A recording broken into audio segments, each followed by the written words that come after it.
Tô sim. Muito bom poder louvar o Senhor, amém?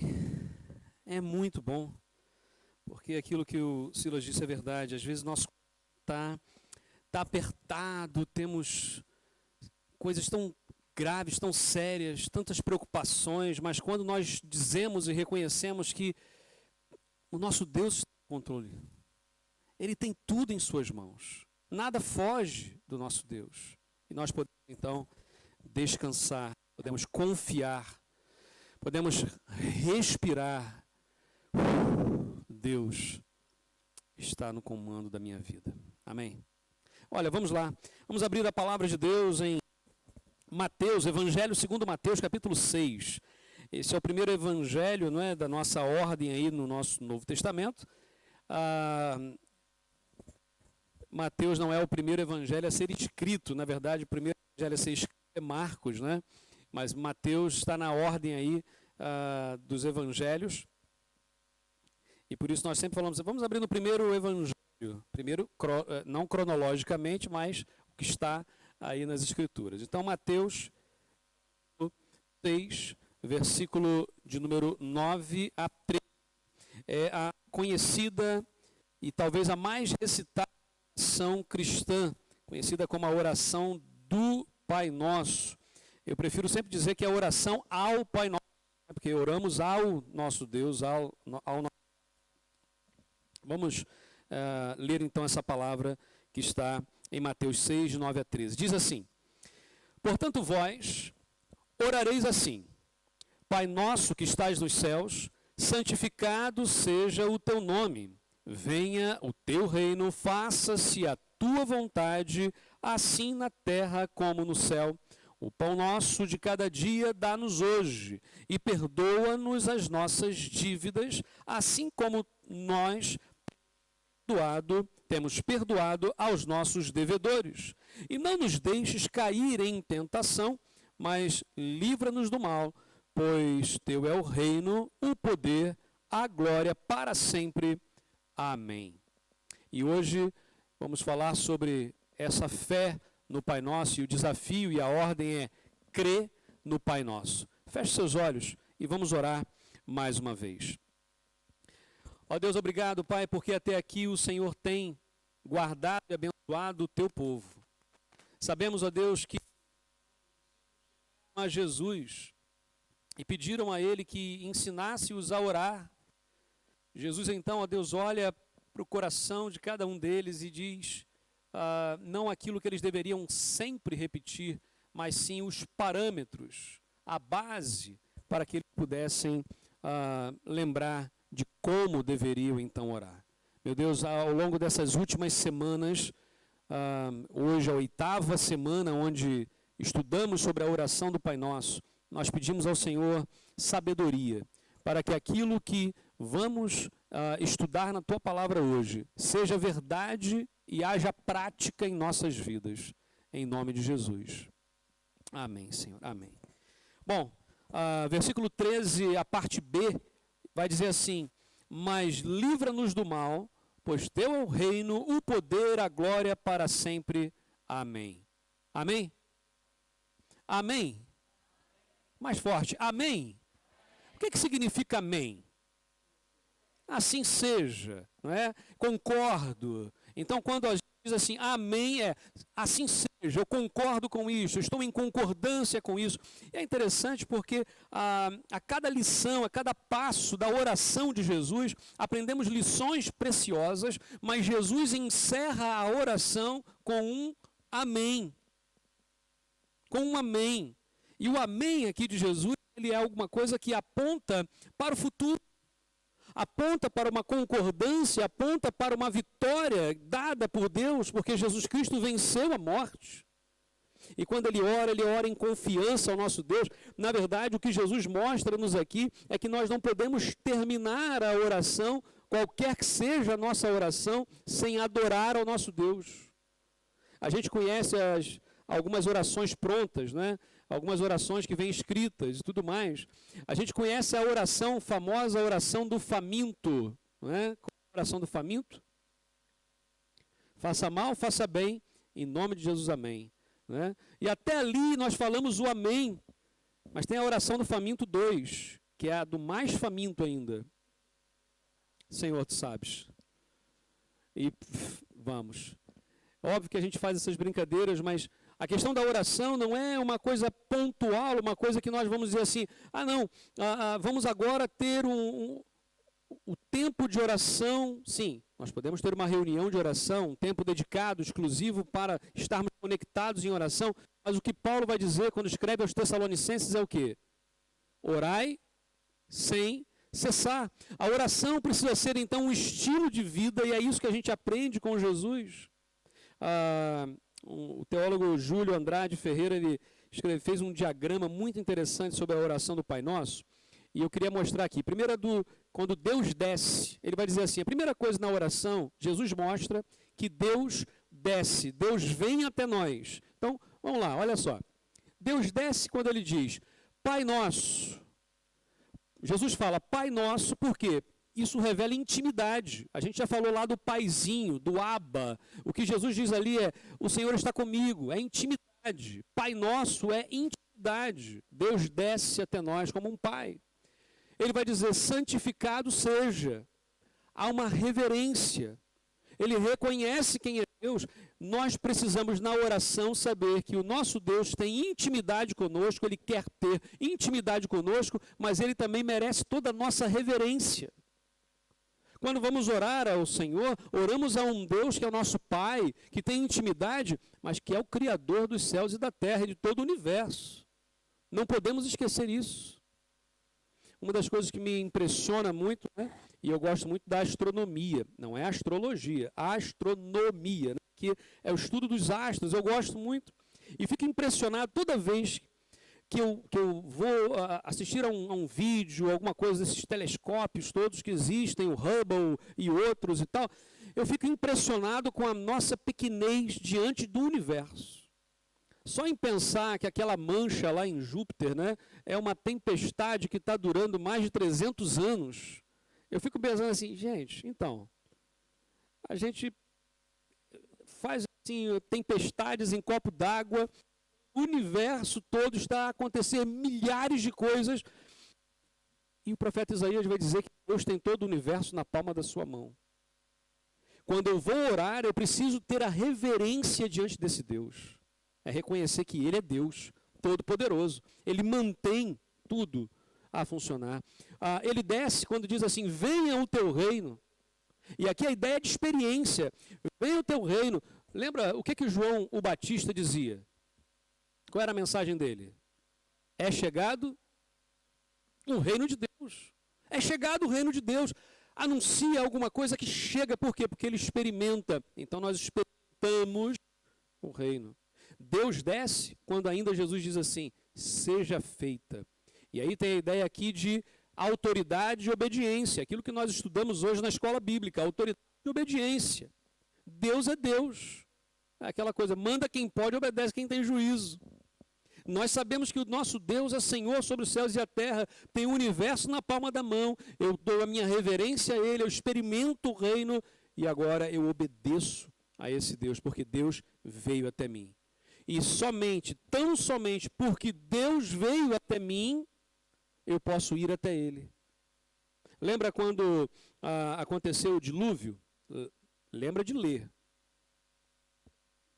Só para ficar claro, né? A gente conhece algumas pessoas que a gente fala assim, essa pessoa não foi no dilúvio não, mas molhou o pé na lama, sujou o pé na lama, né? Mas enfim, mas lembra lá quando aconteceu o dilúvio, e aí depois o dilúvio acaba, e Deus faz o acordo lá, né, com o ser humano, que é o quê? Não vou mais destruir o mundo dessa forma, porém o arco de Deus como lembrança disso. Perfeito. Passou o tempo, e levanta-se lá um grande líder chamado Nimrod, e o Nimrod vai fazer o quê? Vamos fazer uma grande torre que chega ao céu, porque se acontecer de novo, nós não vamos morrer por causa desse Deus, não. E aí o esforço do ser humano de chegar até os céus, o nome disso é Babel, ou seja, é confusão. Então, toda vez que a gente quer chegar a Deus por nossas próprias forças, e há pessoas que, por exemplo, vão falar assim, não, eu vou fazer de tudo para chegar até Deus. Então, eu vou ser uma pessoa honesta, eu vou ser uma pessoa que vou aos cultos, eu vou ser dizimista até, eu vou obedecer às regras todas, tudo que tiver, eu vou fazer tudo certinho, porque fazendo isso, eu vou para o céu. E aí eu pergunto, é assim que a Bíblia ensina? É assim que Jesus fala? Não é. Não é causa, isso é consequência. A obediência é consequência.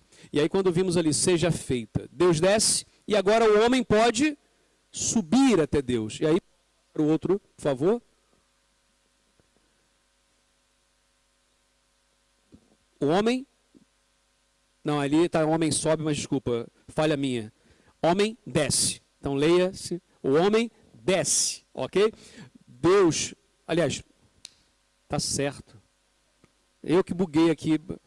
Com essa expressão buguei, pronto, buguei aqui. Tá certo ali, tá certo. Ó, Deus desce e o homem sobe. Agora o homem pode subir por quê? Porque o pão nosso é o alimento que Deus dá. Nós vamos até Deus por quê? Porque Ele tem o quê? Ele tem o alimento. É Ele que tem a provisão. Perdoa-nos. Perdão de Deus. Mas livra-nos. Segurança. Quem é que nos dá segurança? Gente, nessa terra nós temos alguma segurança humanamente falando? Nós temos uma pseudo-segurança. Nós temos uma sensação falsa de segurança.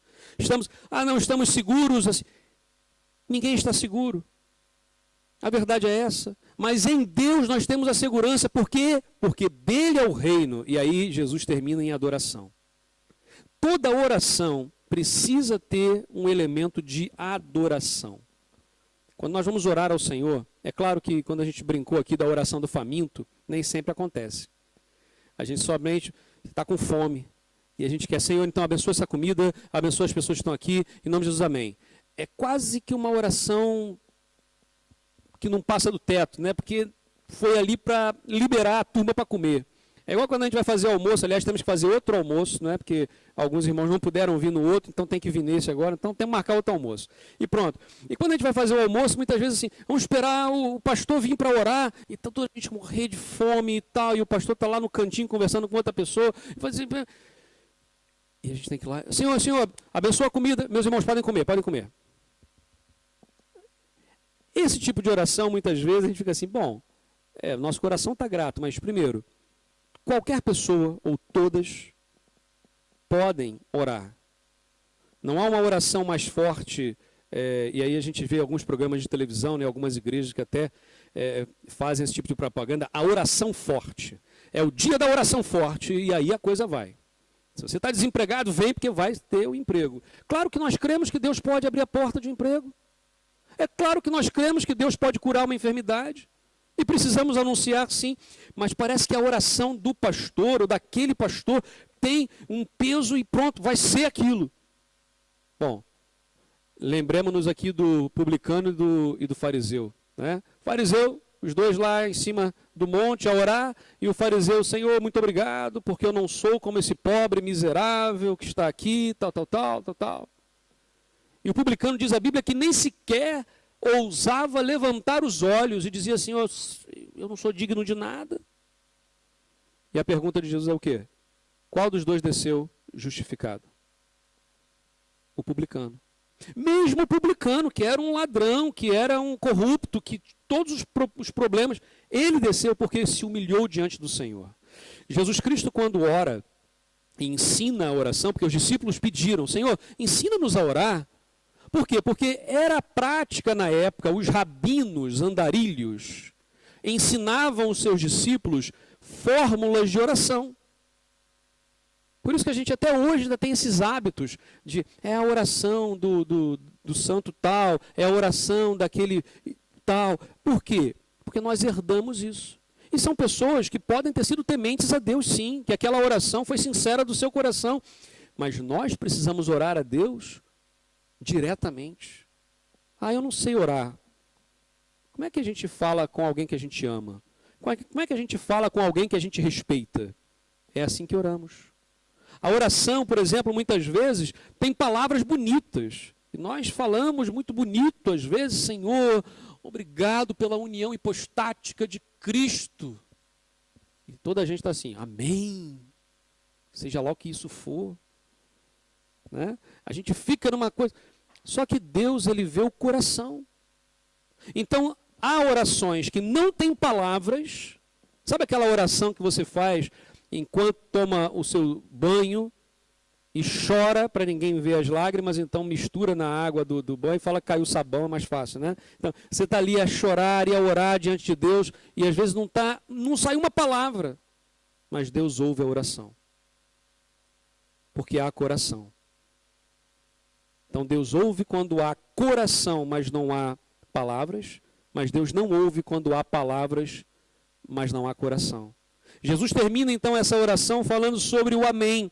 E Deus desce, fazendo-se um de nós em Cristo. E agora por Jesus nós podemos ir ao Pai, então nós subimos. Por isso essa ideia, Deus desce e o homem sobe, porque Jesus Cristo é o caminho, a verdade e a vida. E ninguém vai ao Pai senão por Ele. Então eu posso subir, porque esse é o propósito, o objetivo desta oração. E aí nós aprendemos algumas coisas. Crer nessa oração. Nós temos que crer. Ou nós cremos no que a Bíblia diz, ou nós cremos no que a palavra diz, e mudamos o nosso ser e pedimos, Senhor, transforma a minha vida. Porque senão a gente vai continuar sempre naquela coisa de que, não, a Bíblia diz assim, isso é tão bonito, e eu creio nisso, mas não dá para viver isso. Espera aí, então nós estamos aqui a fazer o quê? Ou eu creio na palavra e começo a viver os princípios na minha vida, aplicá-los na minha vida, ou nós estamos a perder tempo. Porque as pessoas não estão mais hoje, eu acho que nunca estiveram, naquela coisa de que o que nós vamos pregar, elas vão ouvir e vão fazer. Não, não, elas estão a olhar para nós. Elas olham para a minha vida. E quando eu sou honesto, isso, como assim és honesto? Quem é honesto nesse mundo hoje? Isso impacta. Quando nós dizemos a verdade, quem é que diz a verdade? Isso impacta. Quando nós começamos a agir como Jesus, e começamos a tomar atitudes e a dizer palavras que são de bênção, que são, obviamente, direcionando para Deus, as pessoas vão olhar para nós, vão pensar, é um extraterrestre, é um ET. É ou não é? Gente, hoje em dia, quando a gente dá um bom dia para uma pessoa que não precisávamos necessariamente dar, isso já impacta. Teve uma vez que eu fiz um desafio à igreja, ainda lá no Brasil, e falei assim, olha, nem lembro mais qual era o tema do sermão, mas eu lembro do desafio que foi assim, essa semana nós vamos cumprimentar todas as pessoas que passarem por nós. O porteiro lá do prédio, a pessoa da limpeza, se for ao shopping, por exemplo, sabe que as pessoas se tornam invisíveis? É aquela pessoa que faz a limpeza no shopping, nas casas de banho. Parece que a pessoa é invisível. A pessoa está ali, a gente entra, vai lá no urinol, volta, lava as mãos. É bom, sempre bom lavar as mãos, né? Lava as mãos, não sei o quê, sai, e a pessoa está ali, parece que a pessoa está invisível. E quando a gente chega assim, olha, bom dia, a pessoa se assusta.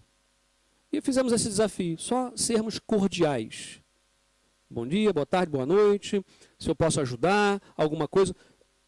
Aquela coisa de, na época, hoje em dia, essa coisa do distanciamento prejudica muito, né? Mas aquela coisa de ajudar as pessoas, por exemplo, a carregar uma bolsa pesada, ou abrir a porta para alguém, ou segurar o elevador para a pessoa chegar, porque tem gente que, assim, que vê a pessoa está chegando lá atrasada. E o elevador, você aperta mais uma vez o botão para ver se a porta fecha logo, para ver se a pessoa não entra.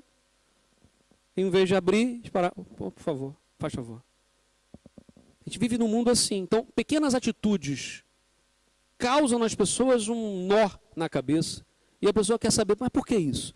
E aí na semana seguinte nós fizemos algumas perguntas para as pessoas preencherem lá. Como é que foi a semana? E teve cada história fantástica. Teve gente que chorou quando a pessoa falou assim, olha, muito bom dia, e era seu, como é que era o nome dele? Esqueci o nome do porteiro. Ele falou assim, muito bom dia, hoje pela manhã nós oramos pelo senhor e pela sua família. E ele começou a chorar. Por quê?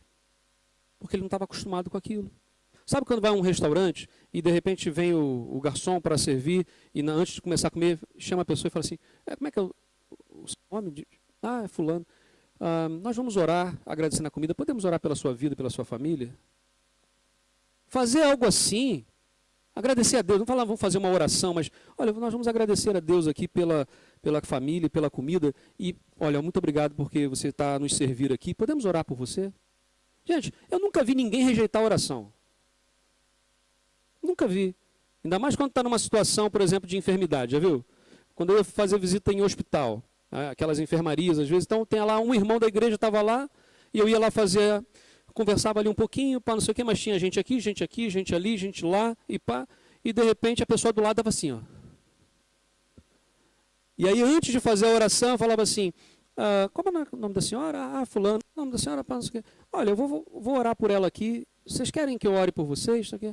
Nunca ninguém disse, não quero ore por mim, não. A pessoa está ali, vai para a sala de cirurgia, não sabe se vai viver. Gente, oração e canjo de galinha, ninguém rejeita. Quando está doente, então. E aí, oramos por aquelas pessoas. Pequenas atitudes que às vezes nós ficamos envergonhados, a gente fala assim, mas o que a pessoa vai achar, o que a pessoa vai pensar, ou não sei o que lá. Não é para forçar nada, mas simplesmente dizer, olha, eu vou agradecer a Deus. Posso agradecer pela tua vida? Muito obrigado porque tens assim servido. E é o seu trabalho, sim, está ganhando para isso, mas é bem feito. Posso agradecer, valorizar o outro. Não é uma coisa que se faz todo dia. Então, assim, crer na oração do Pai Nosso, ao Pai Nosso, né? O que Jesus nos ensina é, vamos valorizar isso. Quando eu faço a oração como Jesus, eu aceito o governo de Deus. Olha só o que ele diz. Pois teu é o reino. De quem é o reino? A quem Jesus está orando? Ao Pai Nosso, a Deus. Ele diz assim, pois teu é o reino. Olha, nós temos dificuldades em sermos dirigidos. Hoje a gente falava sobre a autoridade aqui na escola bíblica, nem falávamos um pouco disso. Nós temos dificuldade com as autoridades, não só autoridades constituídas, não sei o quê, em família, porque ninguém quer baixar a cabeça para ninguém. Quando a Bíblia diz, considerem os outros superiores a vós mesmos. É fácil. Mas tem dificuldades. E aqui o que Jesus está dizendo é o seguinte, a soberania é de Deus. Deus é soberano sobre a minha vida. Eu reconheço isso. Pois teu é o reino, não é meu. Porque se fosse o reino joanino, não é? Seria de um jeito. Se fosse o reino creusino, entendedores entenderão. Se for um reino mariano, um reino afoncino. Pronto, Afonsino. Era de um jeito.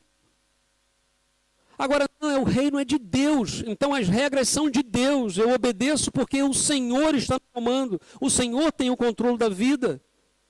Então, Senhor, teu é o reino. Teu é o reino, não é meu. Nós chamamos de conversão. O que é uma conversão? A pessoa é convertida. O que é uma pessoa convertida?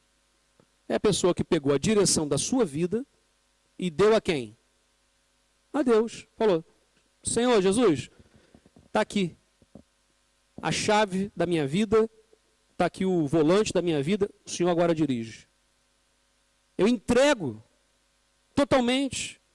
O pastor José Maria de Souza, ele escreveu um livro sobre a oração do Pai Nosso, e algumas citações assim eu busquei dele, e partilhou o material comigo, e falou, olha, João, pode usar, não há problema. Mas uma frase que ele disse lá, ele falou assim, só pode adorar a Deus de verdade aquele que deu a Deus o primeiro lugar da sua vida. Nós não podemos adorar a Deus se nós não demos a Ele o primeiro lugar. Vou adorá-lo. Por exemplo, alguns existencialistas, né, filósofos existencialistas, diziam na época assim, principalmente na década de 70, muito forte isso, que Deus era uma invenção humana, uma projeção humana, nós criamos Deus. Aí eu falei, mas isso não faz muito sentido, porque como é que eu ia criar um Deus a quem eu tenho que adorar? Minimamente inteligente, se eu criasse um Deus, eu ia criar um Deus que eu pudesse manipular. Que eu pudesse dizer, faz isso, ele faz. Só que é o contrário, Deus diz, faz isso ou não faz isso. E quando nós olhamos a palavra de Deus, nós aprendemos o quê? Nós só podemos adorar a Deus verdadeiramente, só cremos em Deus e só podemos adorá-lo e só podemos fazer uma oração sincera e verdadeira de adoração se ele estiver no primeiro lugar. Não pode estar no segundo. Eu não estou falando de religião, porque há muita gente que confunde isso, né? Ah, eu vou trocar de religião. Ah, eu vou agora ser uma pessoa religiosa, vou trocar de religião, como é que é essa coisa de religião? Tem nada a ver com isso, tem a ver em entregar a vida a Jesus, porque a própria palavra religião significa exatamente ligar de novo, religare, ou seja, ligar de novo. E só quem nos liga novamente a Deus é Jesus. Então, se nós tivermos que falar assim, qual é a sua religião? Minha religião é Jesus. Ponto. Você pode ter uma denominação evangélica, A, B, C, D, E, F, seja lá o que for. O que não falta hoje em dia, aliás, no mundo é denominação evangélica. Nomes são os mais engraçados até. Sabe que o brasileiro, por exemplo, é muito criativo com essas coisas, né? Pelo menos há 10 anos atrás já tinha se registrados mais de 10 mil nomes de igrejas evangélicas. Diferentes. Era o cuspe de Cristo.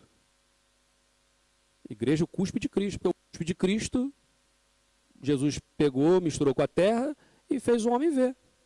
Tinha uma que era muito engraçada, que era, Jesus vem, você fica.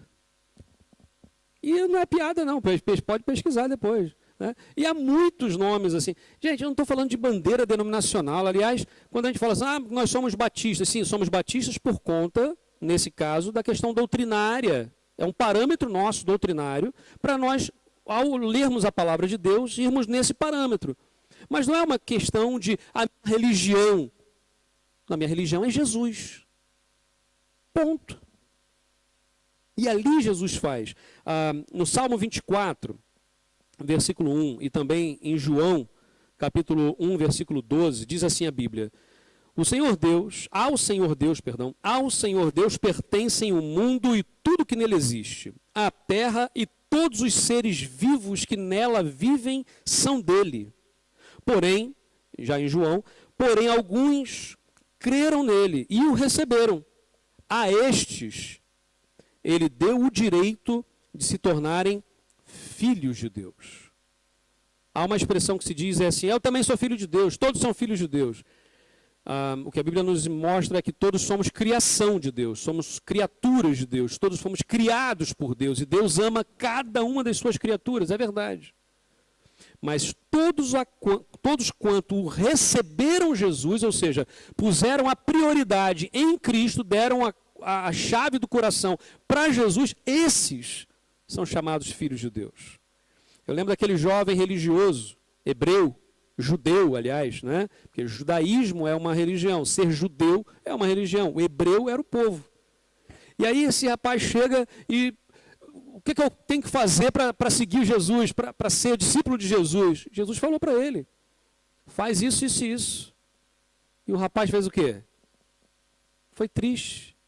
Porque era coisa demais para abrir mão, ele tinha dificuldade de pôr Jesus no primeiro lugar da sua vida.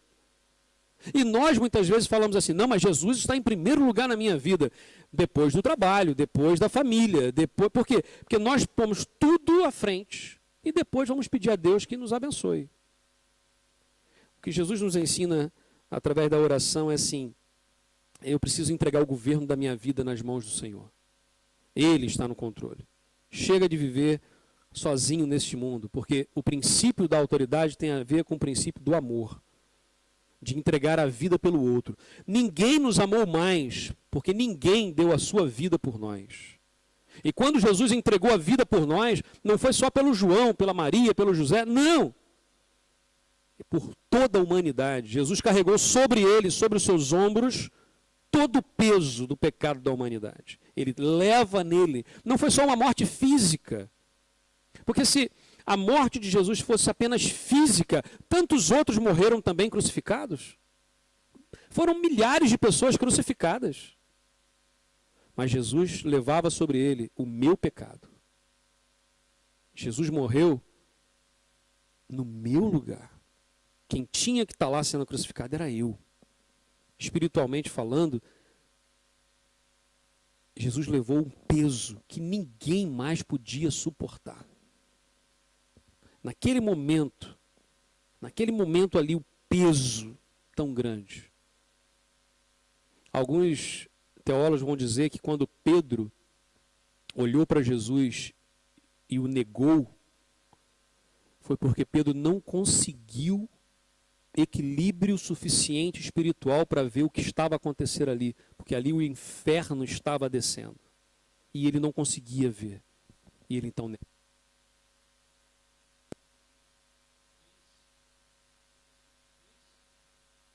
E aí sim, quando Jesus vence a morte, o céu volta a brilhar. E aí Pedro tem vergonha. E aí Pedro volta a pescar. E aí Jesus faz o que com Pedro? Joga Pedro na lata do lixo e pega outra pessoa para fazer o trabalho de Pedro. Foi isso? Porque Jesus não descarta a gente. Jesus não nos joga na lata de lixo. Pelo contrário, Jesus foi até Pedro e disse: Pedro, vem cá, meu filho. Você está pescando a noite toda aí. O peixe já está assado, pode comer. Tem pão aqui também, pode comer. Aí Pedro, com o olho desse tamanho, imagina Pedro comendo ali, olhando para Jesus, assustado com tudo aquilo que estava acontecendo, lembrando, olha, alguns dias atrás eu neguei o Senhor, eu fui a pessoa que disse, todos podem te abandonar, menos eu. Eu fui a pessoa que levantou a voz, eu fui a pessoa que brigou, eu cortei a orelha do Malco. Eu amo o Senhor, ninguém vai me afastar. E de repente alguém me pergunta, tu és Galileu, né? Tem um sotaque parecido com o Galileu, andavas com Jesus, que eu sei, com o Nazareno. Ele, não, nunca. Uma. Não, nunca. Duas. Não, nunca. Três. O galo canta e Pedro lembra. E aí Jesus faz o que com Pedro? Vem cá, Pedro. Apacenta os meus cordeirinhos. Eu tenho uma missão para você. Eu tenho uma missão para você. E a sua missão agora é cuidar das pessoas. Eu restauro a sua vida, eu restauro a sua posição aqui agora. Porque é isso que Deus faz com a gente. Às vezes a gente está à espera de restauração humana e nós fraquejamos muito com isso. Nós falhamos demais com isso. A nossa expectativa não pode estar em pessoas. A nossa expectativa precisa estar em Jesus. Nós precisamos ter a expectativa de sermos como Jesus. Mas nunca devemos esperar das pessoas que elas venham fazer o papel que só Jesus pode fazer em nossa vida. Há muita gente hoje afastada da igreja, de igreja. Há muita gente afastada. Mas a maioria das pessoas que estão afastadas, se você for perguntar, elas não estão afastadas porque se decepcionaram com Deus. Mas elas se decepcionaram com quem? Com pessoas. Com pessoas, com estruturas. O que Deus está dizendo hoje é assim, nós estamos aqui hoje. A igreja local nasce com um propósito, missionário, de ganhar essa nação para Jesus. Nasce com um propósito missionário, de que cada um de nós precisamos estar na presença de Deus e cuidarmos uns dos outros. Pastorearmos uns aos outros, de verdade, sem interesse no que o outro possa fazer para mim. Essa semana eu ouvi uma história interessante, dizendo que, não sei se vocês conhecem um hormônio que o corpo humano tem, chamado ocitocina. Né? Diz que é o mesmo hormônio que é liberado na mulher quando dá a luz ao bebê, e é isso que faz a mulher, com toda aquela dor, abraçar e beijar e amar aquela criança e não matá-la por tanta dor que ela sentiu. É esse hormônio que faz esse bem-estar, que é uma coisa incrível, ocitocina. E diz que a ocitocina é liberada de uma forma muito intensa no corpo humano quando você faz um ato desinteressado. Faz o bem sem esperar nenhum retorno. E aí diz que foi feita uma experiência, a pessoa chega numa cafeteria e a menina estava atrás e ele fala, olha, está aqui o meu e está aqui também o da pessoa atrás. E sai dali, pagou a conta do outro e saiu. E diz que há uma descarga de ocitocina nessa pessoa porque ela fez o bem sem esperar nada em troca. A pessoa do caixa, que viu o ato desinteressado, também tem uma descarga de ocitocina. E a pessoa que recebeu ficou tão encantada com aquilo que também tem uma descarga de ocitocina. Há uma coisa fantástica. E diz que uma outra história que esse pastor contou foi assim, que um rapaz perdeu a mãe muito cedo. E já tinha 10 anos que a mãe tinha falecido, e ele então sentia obviamente saudade da mãe, mas um dia ele estava numa cafeteria e viu 3 mulheres entrando. Quando as 3 mulheres entraram, ele, assim, veio a memória dele, a mãe. Ele falou, puxa, minha mãe não está aqui, eu queria tomar um café com a minha mãe. Não posso. E essas 3 mulheres lembraram. E Deus dá aquela cochichada, né? Assim, olha, vai lá, paga o café para elas. E ele então diz que se dirige até aquela mesa, uma das mulheres, e fala para elas, olha, peço desculpas e tal, mas aqui a minha mãe já faleceu há 10 anos e eu não posso tomar um café com a minha mãe. E eu queria ter aqui um prazer, se vocês me permitirem, eu queria pagar o café de vocês, porque eu não tenho mais oportunidade de estar com a minha mãe, mas para vocês eu queria fazer isso.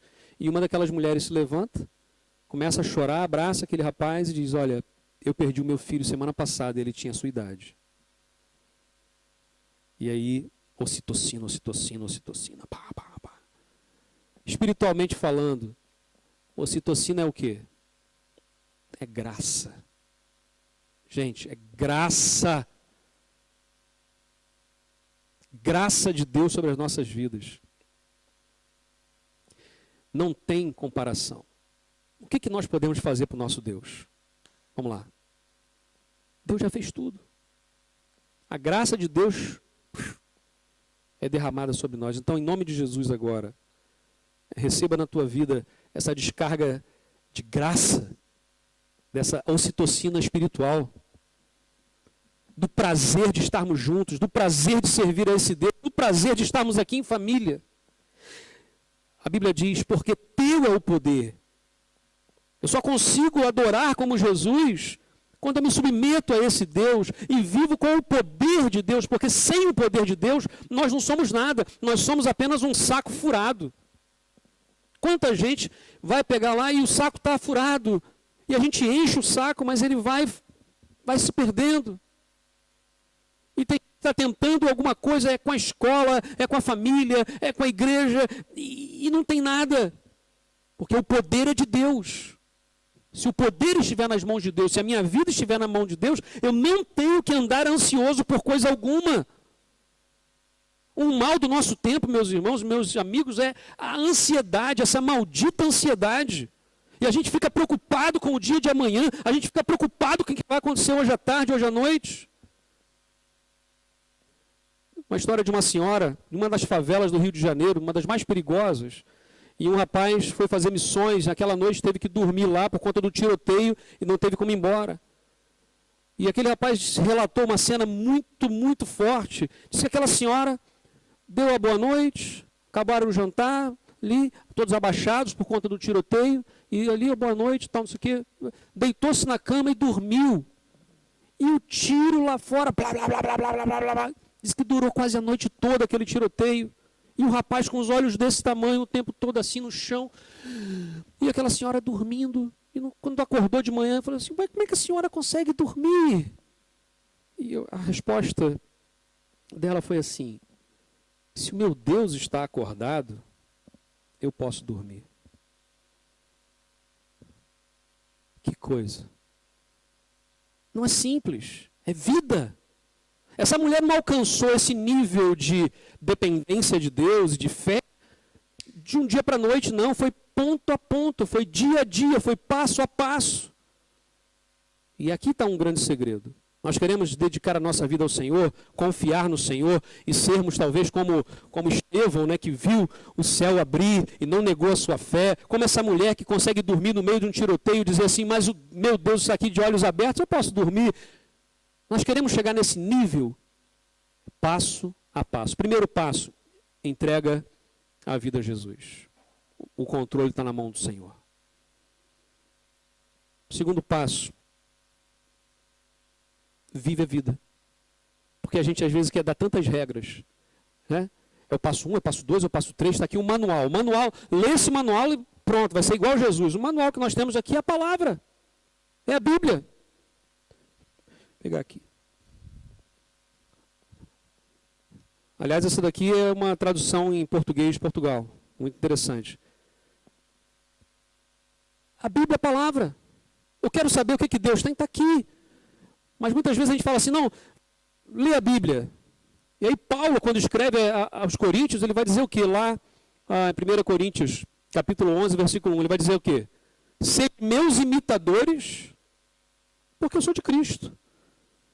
Em outro momento ele vai dizer, nós somos as cartas escritas para esse mundo. As pessoas talvez não vão ler a carta de Paulo aos Romanos, não vão ler a carta de Paulo aos Tessalonicenses, mas vão ler o 1 Jorge, capítulo 1, versículo 1. É ou não é? É assim que funciona. 2 Joaquim, capítulo 4, versículo 2. Daniel, já tem o profeta, então vai ficar... O 2 Daniel, capítulo 3, versículo 1. É assim. Nós somos as cartas que Deus escreveu para essa terra. Por isso, quando a oração é feita aqui, nós entendemos que Deus está no comando de todas as coisas. Nós nos submetemos a Ele, porque o poder é dele. E Jesus encerra a oração dizendo isso, porque teu é o poder. Teu é o poder. Não é meu.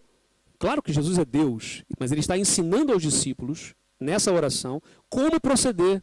Nós devemos reconhecer que Deus é o poder, tem o poder. Deus é o nosso refúgio, a nossa fortaleza, socorro que não falta em tempos de aflição. E Ele diz, parem de lutar e fiquem sabendo que eu sou Deus, eu sou o Rei das nações, o Rei do mundo inteiro. Salmo 46, versículos 1 e 10. Jesus viveu plenamente sob o poder de Deus e por isso ele venceu a morte. E por fim, quando faço a oração como Jesus, eu creio e glorifico o nome do Senhor, porque tua é a glória, porque teu é o reino, o poder e a glória. Adorar a Deus com naturalidade, com integralidade. O que Jesus aqui fez em cada palavra aqui, e adorar ao Pai, foi fantástico, mas o que ele fez assim no final foi dizer o amém com todas as forças. E aí eu preciso reler, né, o texto de Isaías que diz, o Senhor diz, este povo ora a mim com a boca e me louva com os lábios, mas o seu coração está longe de mim. A religião que eles praticam não passa de doutrinas e ensinamentos humanos que eles só sabem repetir de cor. Em João 4:24, Deus é espírito, e por isso os que o adoram devem adorá-lo em espírito e em verdade. Jesus não quer que a gente seja religioso não, gente. Desculpa, mas não é assim. A religião não é... não, então eu vou fazer isso, fazer aquilo, está aqui o manual, a regra... Jesus quer relacionamento, Deus quer relacionamento com a gente. Lá no Éden, antes do pecado, o que existia? Relacionamento perfeito. Entre o pecado, o que acontece? Separação. Por isso que pecado é esse abismo. Esse é o plano de salvação simples, que é simples de se explicar, né? Que é Deus cria tudo perfeito e está tudo junto em comunhão. Entra o pecado e entra um abismo. E para pular daqui para cá não dá, nenhum ser humano consegue. Então Deus mesmo faz a ponte. E quem é essa ponte? Jesus. E é só por Ele que conseguimos voltar. Então esse abismo, ele volta a ter a presença de Deus em nossas vidas. Apontamos para o futuro? Sim. Jesus voltará e esse abismo vai acabar de uma vez por todas. Mas enquanto o abismo ainda está, a ponte que é Jesus, por isso que o único pontífice, biblicamente falando, é Jesus. Só Jesus é a nossa ponte. Adora a Deus com todas as suas forças, com toda a força do nosso coração. E eu quero encerrar lendo essa oração mais uma vez. Eu queria que você prestasse atenção nessas frases que Jesus vai dizer. Os discípulos perguntaram, como nós devemos orar? E Jesus diz, não orem assim, não orem assado, não orem assado. Portanto, vós orareis assim. E aí começa. Pai nosso que estás nos céus, santificado seja o teu nome. Venha o teu reino, faça-se a tua vontade, assim na terra como no céu. O pão nosso de cada dia dá-nos hoje, E perdoa-nos as nossas dívidas, assim como temos perdoado os nossos devedores. E não nos deixes cair em tentação, mas livra-nos do mal. Por quê? Por que tudo isso? Por que Jesus orou tudo isso? Pois teu é o reino, o poder e a glória. Por isso que o Senhor pode fazer tudo isso. E exaltado seja o nome do Senhor. A nossa vida precisa exaltar esse nome. E aí ele termina com amém. Então eu vou ler mais uma vez. Se você puder recitar comigo, vamos recitar junto. Vamos lá? Juntos? Portanto, vós orareis assim. Vamos lá? Pai nosso que estás nos céus, santificado seja o teu nome. Venha o teu reino, seja feita assim na terra. O pão nosso de cada dia, dá-nos hoje. E perdoa-nos as nossas dívidas, assim como temos perdoado aos nossos devedores. E não nos deixes cair em tentação, mas livra-nos do mal. Por quê? Pois teu é o reino, o poder e a glória para sempre. Amém? Meu Deus. A tua palavra, meu Pai, está anunciada aqui em nossos corações. Sabemos, ó Deus, que somos seres humanos e temos as nossas dificuldades, temos tantas coisas que são complexas, Pai. Porque há muitas coisas que não dependem de mim, há outras que só dependem de mim, há outras, ó Deus, que eu não sei muito bem para onde ir. Mas o Senhor conhece o nosso coração, o Senhor conhece a nossa mente, o Senhor conhece a nossa história, o Senhor conhece a nossa família, o Senhor conhece, Pai, os nossos sonhos. E nós queremos fazer exatamente esta oração hoje, Pai. Ajuda-nos, ó Deus, a viver essa oração.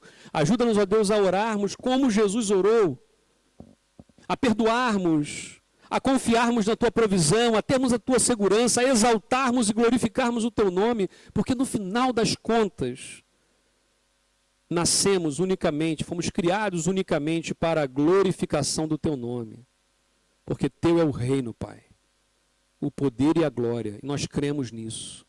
Todo o poder está em Tuas mãos, ó Pai. A glória pertence ao Senhor, e o Teu reino está sendo estabelecido, Pai. E nós podemos dizer, em nome de Jesus assim oramos. Amém. Amém. Que Deus abençoe. E na semana que vem, nós teremos a última mensagem sobre a oração do Pai Nosso. Fechando esse ciclo da oração e de tudo que nós podemos aprender na palavra do nosso Deus. Para o mês que vem, vamos ter o mês de outubro, onde vamos enfatizar os 5 princípios que a Reforma Protestante nos trouxe. Então nós vamos aprender um pouquinho, ou relembrar aí, aquelas 5 princípios do que só a Bíblia pode nos ensinar. Então pronto, a semana que vem concluímos sobre a oração do Pai Nosso e no primeiro domingo de outubro iniciamos essa nova série sobre as 5 solas, como a gente costuma dizer, né? 5 solas dos princípios da Reforma Protestante. Nós vamos orar ao Senhor, aliás, vamos cantar, louvar ao Senhor nesse momento. Convido, a equipa já está aqui nesse instante. Aos irmãos convido para que estejam em pé também, para juntos adorarmos e louvarmos o nome do Senhor.